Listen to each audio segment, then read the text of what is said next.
कोई भूल कर रहा है तो आप इस बात से क्षोभित न हो कि वो भूल क्यों कर रहा है, आप इस बात से व्यथित हो कि भूल न करता तो बड़ा अच्छा होता, भूल न करे तो बड़ा अच्छा हो। पर उसे न मालूम हो जाए कि आप इस बात को जानते हैं कि वो भूल कर रहा है। ये आपकी मूक सेवा होनी चाहिए। मूक सेवा के समान कोई सेवा नहीं है। मूक सेवा का अर्थ क्या है? किसी की अवनति को देखकर पीड़ित होना। किंतु आज हम पीड़ित कब होते हैं? जब देखते हैं कि हमारे अधिकार का अपहरण हुआ, हमारा स्थान सुरक्षित नहीं रहा। कब हम पीड़ित होते? हम इस बात को लेकर पीड़ित नहीं होते कि कोई बेचारा भूल क्यों कर रहा है। भूल न करता तो अच्छा होता। यही तो क्षमाशीलता है कि आप समझते हैं क्षमा मांगने पर क्षमा करना चाहिए। नहीं नहीं, अपने प्रति होने वाली बुराई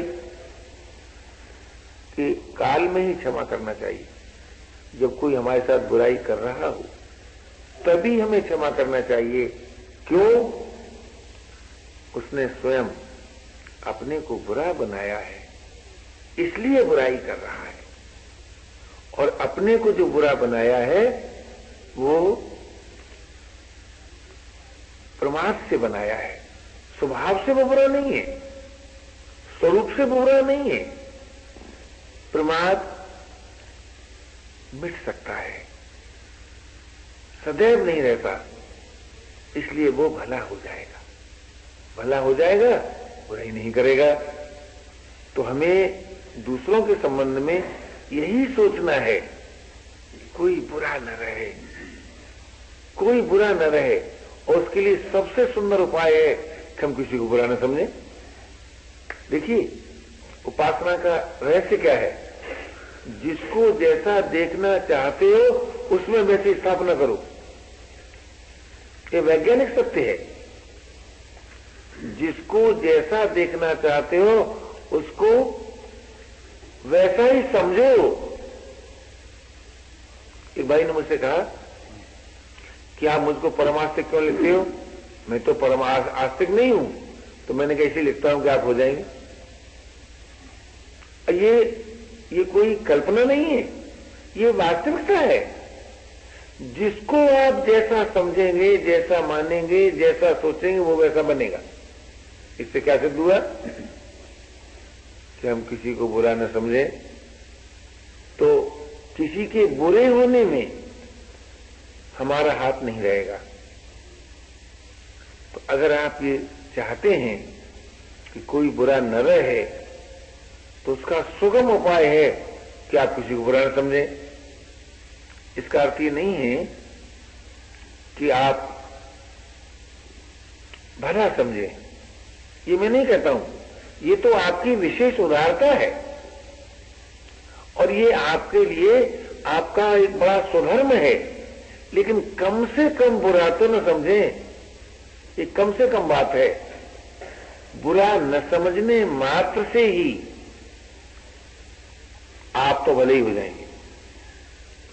और आपके भले होने से जब आप में कर्तव्य परायणता की अभिव्यक्ति होगी तो उस कर्तव्य परायणता से वो भी भला हो जाएगा।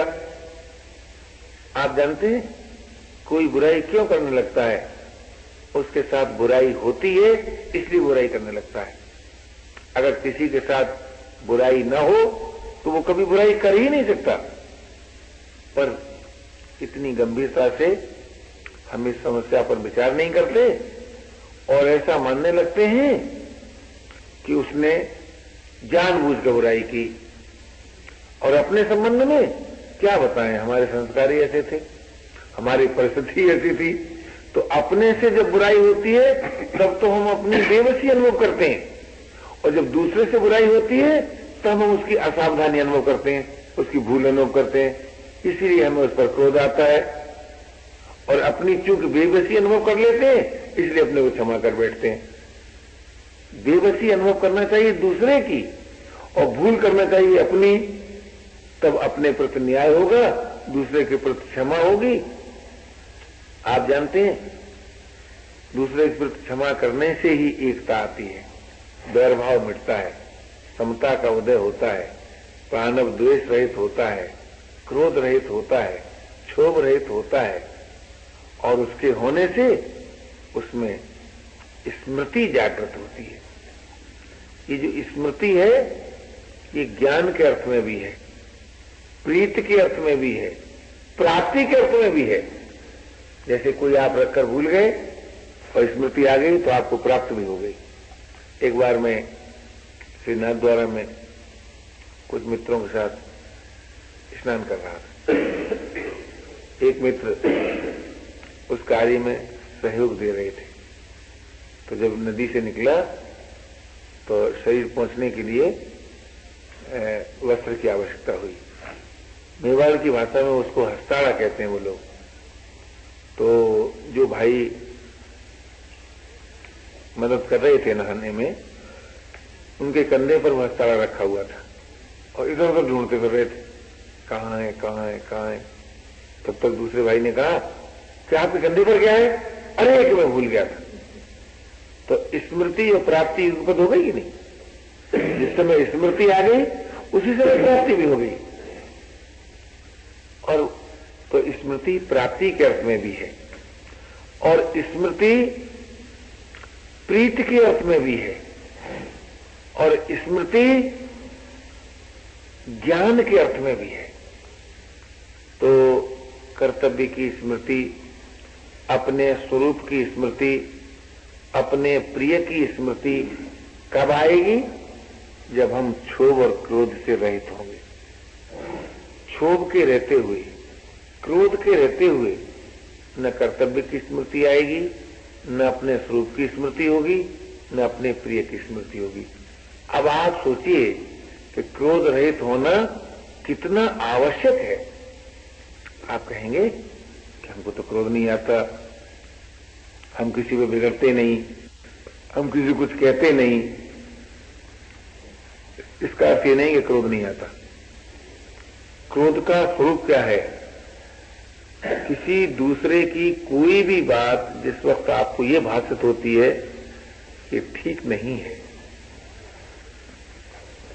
और उसके पश्चात हृदय करुणा से नहीं भरता, उदारता से नहीं भरता, समझना चाहिए क्रोध रह जाएगा। नहीं तो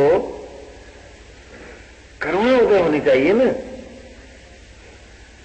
उसके प्रति सद्भावना देखनी चाहिए ना, उसके प्रति प्यार उदय होना चाहिए ना। हे प्यारे, तुम ऐसा करते हो बड़ा दुख होता है। कहीं आवाज आती है क्या?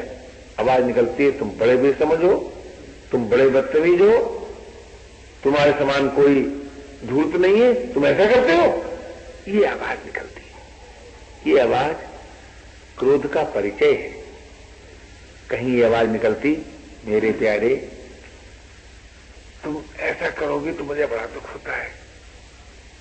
और देखो कोई बात नहीं है, क्या तुम मेरी प्रसन्नता के लिए ऐसा करना छोड़ सकते हो क्या?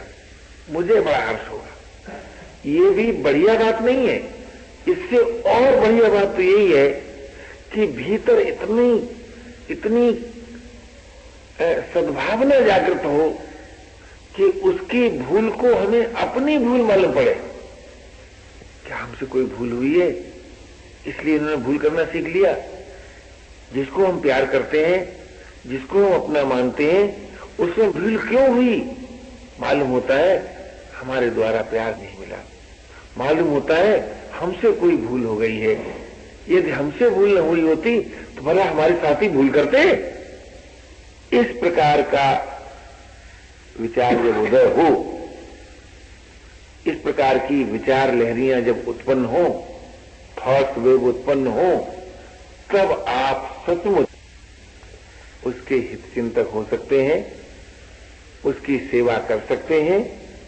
और जब तक ऐसी बात नहीं आती तब तक तो यही समझना चाहिए कि किसी ने राष्ट्र बनकर शासन किया तो किसी ने संबंधी बनकर शासन किया, तो किसी ने भय देकर शासन किया तो कभी प्रलोभन देकर शासन किया।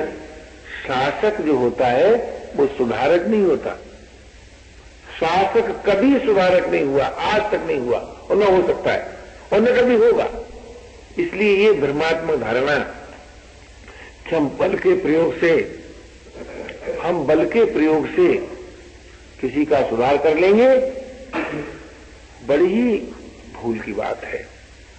हाँ, सेवा में करने में असमर्थ पाते हो तो क्षमा मांगे कि हम इस योग्य नहीं है कि हम आपकी सेवा कर सकें। त्याग कर सकते हैं, असहयोग कर सकते हैं।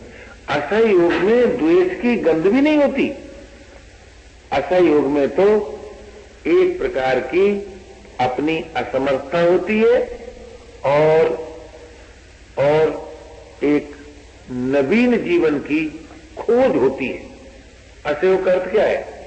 अच्छा भाई, हम आपकी सेवा नहीं कर सके, इसलिए ममता का त्याग करते हैं, संबंध विच्छेद करते हैं और संबंध विच्छेद करके उससे अभिन्न होंगे जो हमारा अपना है। आप हमारे अपने नहीं हैं, आप तो हमारे प्यारे के हैं। उनके नाते हमें आपकी सेवा करना है। हमने भूल ये की थी कि अपने प्यारे को भूल गए और आपको अपना मान लिया। आपको अपना मानने से हमारे में विकार की उत्पत्ति हो गई, क्योंकि जहां ममता होती है वहां विकार की उत्पत्ति होती है और विकार के उत्पन्न होने से हम अपने कर्तव्य को भूल गए और आपकी कर्तव्य की बात सोचने लगे। ये हमसे भूल हुई, इसलिए हम अब आपसे असहयोग करते हैं और जो हमारा अपना है, जो आपका भी अपना है, उससे संबंध स्वीकार करते हैं। यदि हमारे जीवन में सामर्थ्य आएगी तो हम आपकी सेवा करेंगे, पर अपना मानकर नहीं करेंगे। अपना मानकर नहीं करेंगे। हमने भूल की थी जो आपको अपना माना था।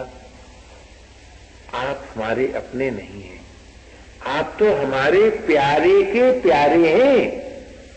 विचार कीजिए, अपने नहीं है इसका मतलब गैरियत नहीं। आप तो हमारे प्यारे के प्यारे हैं। हमारे प्यारे कौन है? जो हमें जानते हैं, जिन्हें हम नहीं जानते, और उनके आप प्यारे हैं। तो हमारे प्यारे के प्यारे होने से आप हमारे सेव्य हैं, हम आपके सेवक हैं। हमने भूल की थी कि ममता के आधार पर आप पर अपना अधिकार माना था और आपकी सेवा नहीं की थी। अब हम आपकी या तो सेवा करेंगे और जब तक सेवा के योग्य नहीं होंगे तब तक हम असहयोग रखेंगे और वो सदा के लिए आपकी ममता से रहित होकर, निर्विकार होकर अपने प्यारे के नाते आपकी सेवा करेंगे। तब कहीं जीवन में निर्दोषता सुरक्षित रहती है। हम लोगों ने इस बात पर विचार करना बंद कर दिया कि हमारे दुख का कारण कोई दूसरा हो ही कैसे सकता है, और जब तक आप किसी को अपने दुख का कारण नहीं मानते तब तक आपको क्रोध आया क्यों? विचार तो कीजिए, क्रोध क्यों आया? द्वेष क्यों उत्पन्न हुआ? हमने किसी को बुरा क्यों समझा? तभी ना हम बुरा समझते हैं जब हम ये मानते हैं कि आपने हमें दुख दिया। मैं आपसे पूछता हूं, अगर कोई हमें दुख दे सकता है तो क्या कभी दुख मिट सकता है? बहुत गंभीरता से विचार करें, ये अध्यात्मवाद है। अगर हमें कोई दुख दे सकता है तो दुख मिट ही नहीं सकता, एक बात। दूसरी बात सोचिए, क्या दुख उस प्रभु के विधान से मिला है? बहुत गंभीरता सोचिए, उसने दुख दिया है? नहीं, उनमें दुख है नहीं और जगत दुख दे सकता नहीं। भला सतत परिवर्तनशील जगत, पर प्रकाश जगत हमको दुख दे पाएगा? और जिसमें दुख है ही नहीं उससे दुख मिलेगा? तो मानना पड़ता है कि हमारे दुख का कारण कोई और नहीं है। या तो दुख प्राकृतिक विधान है और हित के लिए है। क्यों? दुख से सुख के प्रलोभन का नाश होता है। विधान जो होता है वो मंगलकारी होता है। यदि आप ये सोचें कि ऐसे दुख भी तो आते हैं जिनका कर्ता कोई व्यक्ति नहीं दिखाई देता और स्वयं भी नहीं होते और दुख आ जाता है, तो वो दुख वास्तव में आपको भासता है। कब? कि जब आप किसी वस्तु से तद्रूप होकर उसका सुख भोगते हैं।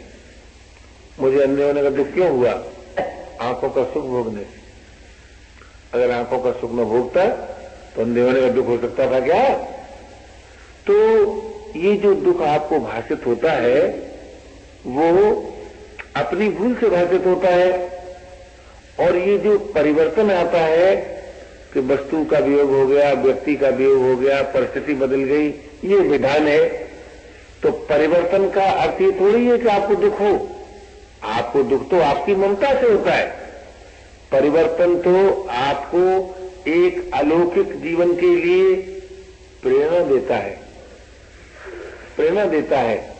आप उस दिव्य जीवन से विमुख होकर इसी जड़ता के साम्राज्य में रहना चाहते हैं। ये आपकी भूल है। इस भूल से आपको परिवर्तन दुखद मालूम होता है। आप सोचिए तो सही, अगर परिवर्तन का विधान हटा दिया जाए और जो बीज बोया है वो वृक्ष न बने तो आपको क्या मिलेगा जी? अगर पिता का वीर्य और माता का रज शरीर के रूप में न बदले और शरीर विकसित न हो तो क्या आपको कुछ लाभ मालूम होगा? आप कहेंगे कोई लाभ नहीं होगा, बड़ी हानि होगी। तो परिवर्तन जीवन में विकास का मूल है, विकास का मूल है। आप विचार तो कीजिए। अगर शरीर नहीं रहता है, अगर वस्तु नहीं रहती है, तो इसका अर्थ यह है कि शरीर और वस्तु से परे जो जीवन है उसमें आपका प्रवेश होता है। परंतु आप उस परिवर्तन को अपने विकास का साधन न मानकर कहने लगते हैं हम तो बड़े अभागे हैं। क्यों? अमुक वस्तु नहीं रही हो, अमुक व्यक्ति नहीं रहा हो। भाई जरा सोचो तो सही, जो नहीं था वो ही नहीं रहा, क्या जो है वो भी नहीं रहा? जो है वो तो सदैव है, परंतु हमने है में आत्मीयता स्वीकार नहीं की, नहीं में ममता कर ली। परिवर्तन ने ममता के त्याग की सामर्थ्य दी। हम इस रहस्य को भूलकर अपने को दुखी बनाते हैं, दुखी होते हैं। वास्तव में मानव जीवन दुख भोगने के लिए नहीं है, सुख भोगने के लिए नहीं है। सुख दुख का भोग तो पशु पक्षी भी कर सकते हैं। मानव जीवन सुख की दास्ता से रहित होने के लिए, दुख के भय से रहित होने के लिए, जगत के लिए उपयोगी होने के लिए, अपने लिए उपयोगी होने के लिए, प्रभु के लिए उपयोगी होने के लिए मिला है। ऐसा अनुपम जीवन हम सबको प्राप्त है। फिर भी आज हम अपने को अभागा माने, दुखी माने, अपने दुख का कारण दूसरों को माने, दूसरों के दुख के कारण बन जाए, ये अपनी भूल ही है। और इस भूल का नाश एकमात्र सत्संग से ही साध्य है। सत्संग का अर्थ है का संग, अविनाशी का संग, वस्तु का संग नहीं, व्यक्ति का संग नहीं, परिस्थिति का संग नहीं, अवस्था का संग नहीं, श्रम का संग नहीं, श्रम रहित होकर है का संग। ये सत्संग अगर आप अपना लेते हैं अर्थात प्रत्येक कार्य के आदि और अंत में शांत रहते हैं। जगने के बाद सोने से पहले शांत होते हैं। जैसे जैसे आप शांति का संपादन करते जाएंगे वैसे वैसे आपका सर्वतोमुखी विकास होगा। शांत में ही कर्तव्य की, निज स्वरूप की, अपने प्रिय की स्मृति उदय होती है। इस दृष्टि से शांत का संपादन प्रत्येक भाई के लिए, प्रत्येक बहन के लिए अनिवार्य है। उसका बाह्य साधन अनावश्यक कार्य का त्याग, आवश्यक कार्य को फलाशक्ति रहित पूरा करना। अर्थात जिस कार्य में आपके विवेक और सामर्थ्य का विरोध हो उसके लिए क्षमा मांगना, और जो कार्य सामर्थ्य और विवेक के अनुरूप हो उसको निष्काम भाव से अपने प्रिय के नाते पूरा कर देना। बस यही सफलता की कुंजी है।